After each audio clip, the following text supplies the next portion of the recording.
नमस्कार, मैं मनीष कुमार खबर 24 एक्सप्रेस में आप सभी का स्वागत करता हूं। सुशांत सिंह राजपूत के केस को तो आपने बहुत सुना होगा।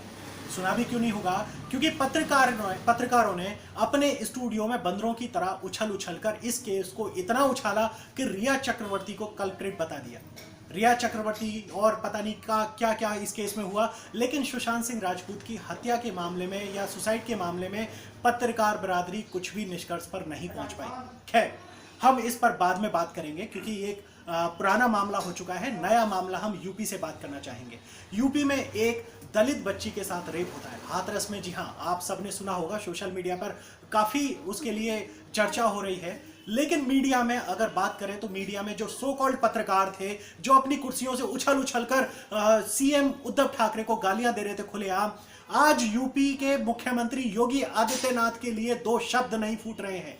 कहां मर गए वो पत्रकार बिरादरी? आज यूपी में उस बच्ची के माँ बाप से बात नहीं करने दी जा रही है, पुलिस वहीं पर रोक रही है। क्या पत्रकारों को इतना भी वो नहीं है संविधान में, भारतीय संविधान में, कि वो पीड़िता के परिवार से मिल पाए? पुलिस पूरी तरह से उनको रोक रही है, मारपीट कर रही है। कल राहुल गांधी के साथ धक्का मुक्की हुई, राहुल गांधी को नीचे गिरा दिया गया। क्या राहुल गांधी कोई छोटे मोटे नेता थे? यूपी के सीएम आदित्यनाथ कहां हैं? कहां इस केस में वो आवाज उठा रहे हैं? सुशांत सिंह राजपूत के लिए तो बहुत आवाज उठाई थी, क्या दलित बच्ची के लिए आवाज नहीं उठानी चाहिए? तो इस पर चर्चा करने के लिए, मेरे साथ बात करने के लिए वरिष्ठ पत्रकार श्री एसएन विनोद जी हैं। एसएन विनोद जी को आप भली भांति जानते होंगे। सर, स्वागत है आपका। सर, कड़े शब्दों के लिए हमें पहले क्षमा कीजिएगा, क्योंकि सर आज पत्रकार बिरादरी, आप भी देखते होंगे सर, आपके जमाने में जो पत्रकारिता होती थी वो पत्रकारिता एक मूल्यांकन पर होती थी। बहुत ही अच्छे मूल्यांकन थे, संविधान को दायरे में रख के पत्रकारिता की जाती थी। और सर सबसे बड़ी बात, नेता भी उस वक्त ऐसे नहीं थे। सर आज जो यूपी में हो रहा है, सर आप क्या कहेंगे उसके ऊपर? देखिए, आज जो कुछ हाथरस में हुआ या अभी हो रहा है, ड्रामा चल ही रहा है अभी जी। सब मन बहुत ही पीड़ित है। आज कौन सा दिवस है? 2 अक्टूबर। 2 अक्टूबर सर, गांधी जी का जन्म दिवस। जी जी अहिंसा दिवस के रूप में हम मनाते रहे हैं। जी जी बिल्कुल। लेकिन ये फिर से कौन सा गोडसे पैदा हो गया जी, जिसे 2 अक्टूबर को 30 जनवरी में परिवर्तित कर डाला। बिल्कुल। आज हाथरस में जो हुआ या हो रहा है, उससे पूरे संसार में आज भारत शर्मसार हो गया है। हम विश्व गुरु बनने का दावा करते हैं जी। और आज हो क्या रहा है?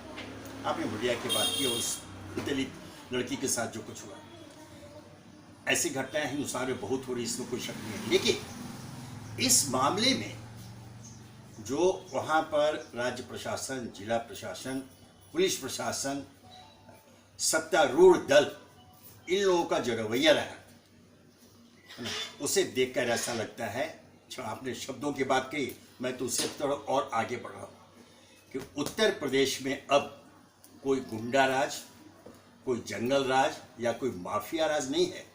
वहाँ एक ऐसा योगी राज है ना, जो आपको बोलने की आज़ादी नहीं देता। बिल्कुल सही बात है सर। एक ऐसा प्रशासन वहाँ चल रहा है जो सच को सामने आने से रोक रहा है, निर्ममता पूर्वक, निर्लजता पूर्वक। आप देख लीजिए, मीडिया कर्मी वहाँ पहुँचे, क्या चाह रहे थे? वो जो पीड़िता का परिवार है उससे मिलना। आपने सारे मीडिया कर्मियों को रोक दिया, उनके साथ जबरदस्ती की, हाथापाई की, उठा करके गाड़ी में बैठाया, जबरदस्ती मार लिया है, उनको नहीं मिला। आखिर आप क्या छुपाना चाहते हैं? कहावत के रूप में होता है कि दाल में कुछ काला है, लेकिन क्षमा करेंगे, यहाँ तो लगता है कि पूरी की पूरी दाल ही काली है। सर मैं यहीं पे रोकना चाहूंगा। सर, सेंगर का, कुलदीप सेंगर का भी आप केस देख रहे होंगे। कुलदीप सेंगर का भी, वो जो यूपी के मुख्यमंत्री हैं, शर्म आनी चाहिए सर मुख्यमंत्री को। हम ऐसे शब्दों का इस्तेमाल करने चाह रहे हैं, यकीन मानिए आपको शर्म आनी चाहिए। कुलदीप सेंगर को भी आपने पूरी तरह से बचाने की कोशिश की, यहाँ पर भी उसी तरीके का सर हो रहा है। कुलदीप सेंगर को सर देखिए, कुछ तो ऐसा है जिसको छुपाने की कोशिश की जा रही है। जी जी। आप जरा लाइव टीवी पर कवरेज देख लीजिए, सारे पुलिस अधिकारी या जिलाधिकारी जो भी मौजूद हैं, उनको चेहरे के हाव भाव से, उनको बॉडी लैंग्वेज से पता लगता है, वो खुद समझ रहे हैं ये गलती उनकी तरफ से हुई है, वो जान रहे हैं। लेकिन कहीं नहीं, जो कहा था भाई सर, वो तो आदेश का पूछ रहे कि किसका आदेश, ये बताने को तैयार बताने के लिए सर बताएंगे तो उनका ट्रांसफर हो जाता है, सस्पेंड हो जाते हैं सर। नहीं, यही इसलिए बहुत कुछ छुपाया जा रहा है। और जिस तरह उस लड़की को रातों रात 2:30 पौने 3 बजे पुलिस जबरन जला देती है सर उसको, उसका बगैर अंतिम संस्कार परिवार कर को देती है। खबर किए हुए पकड़े के हुए आप जाके उसको सौदा कर देते सर हैं। इसके अलावा यूपी पुलिस की शर्मनाक हरकत देखिए कि वो ये कहती है कि नहीं परिवार वहां मौजूद था। कहाँ है फुटेज परिवार के? कोई परिवार मौजूद नहीं था, पुलिस जबरदस्ती जला रही है ना उसको। अभी जो कार्य इसलिए जो पुलिस मिलने में जो नहीं दे जा रही मीडिया को, तो कुछ छुपाने में दबाव। अब तो एक वीडियो सामने आ गया जी जी जो डिस्ट्रिक्ट मजिस्ट्रेट धमका रहे हैं उसके परिवार को, जी। है तो ना? इसीलिए तो सर परिवार से नहीं मिलने दिया जा रहा है मीडिया को। अगर परिवार से मीडिया मिल लेता है तो जाहिर सी बात है सर, जो यूपी पुलिस का कट्टा चिट्ठा है या वो सामने यूपी आ सरकार जाएगा। का वो सामने आ जाएगा वो सर। उसे पर्दा डालने के लिए ये सारी मशक्कत है। और सर जो- ये यूपी में नया नहीं है। कुलदीप सेंगर ने पूरे परिवार को मरवा दिया। कुलदीप सेंगर बीजेपी का नेता हुआ करता था, तो क्या इस परिवार को नहीं मरवाया जा सकता? नहीं वही चीज है। तो अब स्थिति ये है कि अब यहाँ एक भूमिका आती है हमारी मीडिया की। जी पहले तो मैं जितने भी वहाँ मीडिया कर्मी मौजूद हैं, जी चाहे रिपोर्टर्स हो चाहे कैमरामैन हो, पहले तो मैं उनको सैल्यूट करना चाहूँगा। जी जी जी आज उन्होंने जिस वीरता का परिचय, मैं इसको वीरता शब्द वीरता का परिचय दिया है, अपने दायित्व निर्वाह के लिए जिस तरह अपने जान को जोखिम में डाला, पुलिसिया जो कार्रवाई है उसको झेला ना, और झेलते हुए जिस तरह से सच बताने की कोशिश की देश को, उसके लिए उनको एक बार फिर सलाम। और एक ऐसा अवसर है बहुत दिनों के बाद, बहुत अरसे के बाद जब मैंने देखा कि लगा कि हाँ भारतीय मीडिया एक जीवंत मीडिया है। जी बहुत दिनों के बाद ये देखने में आया इस मामले में। इसलिए मेरा तो आग्रह है, जैसे आपने राहुल गांधी की कल बात की, उसे थोड़ा जोड़ते हुए, राहुल गांधी के साथ जो कुछ हुआ वो शर्मनाक तो वही है, बिल्कुल। लेकिन यह कांग्रेस के लिए था, विपक्ष के लिए ये सत्ता पक्ष ने एक स्वर्णिम अवसर दे दिया सामने। बहुत पहले 1977 में चलिए जब कांग्रेस करीब के समाप्त हो रही थी, बिहार का एक बेलछी कांड हुआ था, इंदिरा गांधी वहां पहुंची और सारा का सारा नक्शा बदल गया। जो बिल्कुल सर्ण मडासन कांग्रेस उसको उठाकर उन्होंने जिंदा कर दिया था। ये अवसर सत्ता पक्ष ने इस बार इनको दिया है। अब ये विपक्ष के ऊपर भी है कि क्या करें। राहुल गांधी सड़क पर निकले, सड़क पर आए, बड़ी अच्छी बात है, लेकिन इसमें जो मेरी चिंता का जो विषय है, कल और आज की घटना में थोड़ा फर्क यह आता है। राहुल गांधी चूंकि एक राजनेता रहे, विपक्ष के नेता है, उसका राजनीतिकरण तो स्वाभाविक रूप से हुआ। जो हाथरस की घटना है उसमें राजनीतिकरण कहीं नहीं हुआ है, नहीं हुआ सर। आम लोगों के बीच में जो आक्रोश है वो पैदा हुआ है। और ठीक है, ये लोकतंत्र है ना, यहाँ संसदीय लोकतांत्रिक प्रणाली को हमने अपनाया हुआ है, राजदल वाले सामने आएंगे, राजनेता आएंगे, वो आ रहे हैं। बिल्कुल सर। लेकिन सबसे जो विभत्स विद्रूप चेहरा जो हाथरस में सामने आया, वहाँ के जिला प्रशासन का, पुलिस प्रशासन का, उसे किसी भी तरह बख्शना नहीं चाहिए। और ये जिम्मेदारी मैं फिर कह रहा हूँ, ये मीडिया के ऊपर है। जिस तरह से मीडिया इस पर सर यहाँ पे मैं रोकना चाहूँगा। यहाँ पर है, आप ये करें कि प्रशासन को बिल्कुल भी, मतलब जो सरकार है वो प्रशासन को बिल्कुल माफ ना करे, मैं इस चीज़ को एग्री करता हूँ। लेकिन सर प्रशासन को ऑर्डर देने वाला जो सत्ता में बैठा हुआ है उसके साथ क्या किया जाना चाहिए? सर प्रशासन कहीं ना कहीं, सर यूपी पुलिस जो है या कोई भी पुलिस, कहीं की भी पुलिस हो सर, वो सत्ता से ऊपर जा ही नहीं सकती। ऐसा बिल्कुल ऐसा अपवाद स्वरूप बहुत सारे सर वो हुए होंगे, लेकिन अभी नहीं होते सर। क्योंकि वो शपथ लेते हैं संविधान की, वो शपथ लेते हैं जो स्थापित जो कानून है, जो नियम है। सर नियम कानून को मानने वाले पुलिस अधिकारी के साथ क्या होता है सर, यूपी में क्या होता है, जंगल राज पूरी तरह से उसका ट्रांसफर हो जाता है। ठीक है, लेकिन इसके लिए तैयार रहना चाहिए। अभी कई अफसरों के नाम अभी याद है जो तैयार रहते हैं वो जाने के लिए। इसके लिए यह भी एक, जैसे मीडिया की बात की तो अधिकारियों के लिए भी अवसर है कि आप किसके, आप जो है, आप क्या है, यू आर पीपल सर्वेंट, आप जनता के सेवक हैं। आपकी जिम्मेदारी पहले जनता के प्रति बनती है। हाँ, नियम कानून के अंतर्गत अगर आपको गलत आदेश मिल रहा दिया जा रहा है, आप क्यों उसका पालन करें? आप राजनेताओं से पूछिए, दीजिए लिखित, अभी हाल में वो लिखित दे दीजिए मुझे ना, वो नहीं दे पाएंगे। ऐसे कई घटना है, कई उदाहरण दे सकते हैं ऐसे बड़े बड़े जो है। मैं एक चूंकि उदाहरण देना चाहूँगा, चूंकि सब है, यशवंत सिन्हा जो देश के विदेश मंत्री रह चुके, वित्त मंत्री रह चुके, वो एक वरिष्ठ IAS अधिकारी थे। मैं घटना दो, जब बिहार का देवघर, जो मशहूर देवघर है, वहाँ के उस समय कलेक्टर थे। ये 1967 की बात है, जबकि गैर कांग्रेसी सरकारें कई राज्यों में बनी थी। महामाया प्रसाद सिन्हा बिहार के मुख्यमंत्री हुआ करते थे, वो भी बहुत दबंग मुख्यमंत्री माने जाते थे। वो देवघर गए थे, उन्होंने बुलाया यशवंत सिन्हा कलेक्टर को, एक काम के लिए उन्होंने बोला।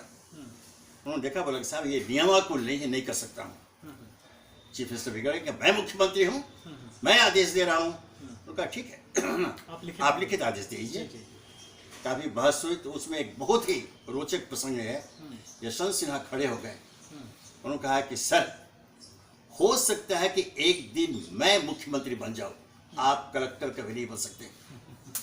और ये प्रसंग, तो इस तरह के बहुत सारे कार्य हुए। सर, ये जो प्रसंग है ये बहुत पुराना है। क्या यूपी के योगी आदित्यनाथ जो मुख्यमंत्री हैं, उनसे ये अपेक्षा की जा सकती है कि वो पुलिस अधिकारियों को माफ कर देंगे अगर पुलिस अधिकारी ऐसे उनसे सवाल करे तो? मैं आपसे पूछना चाहता हूँ, क्या उनसे अपेक्षा की जा सकती है? जी देखिए, अभी जिस तरह से जनाक्रोश अवतरित हुआ है सामने इस मुद्दे को लेकर, तो आप देखेंगे थोड़ी देर के बाद ही शायद योगी आदित्यनाथ को कहीं ना कहीं झुकना पड़ जाएगा। नहीं सर, झुकना पड़ेगा, वो अधिकारियों को सस्पेंड करेंगे, लेकिन अपने आप को सजा देंगे कि वो तो फिर सवाल किस तरीके से अपराधियों के साथ खड़े हो जाते हैं। ये तो सर, योगी आदित्यनाथ हर बार अपराधियों के साथ खड़े होते देखे गए हैं, पाए गए हैं सर।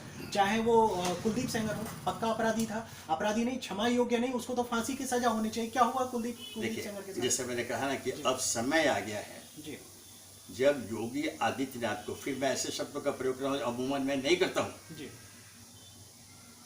या तो इस्तीफा दे दें, या कम से कम ये जो पवित्र भगवा वस्त्र को धारण कर रखा है उसका त्याग कर दें। क्या कर दें, बिल्कुल सही बात है। यह आहत करता है, ये सबको आहत करता है।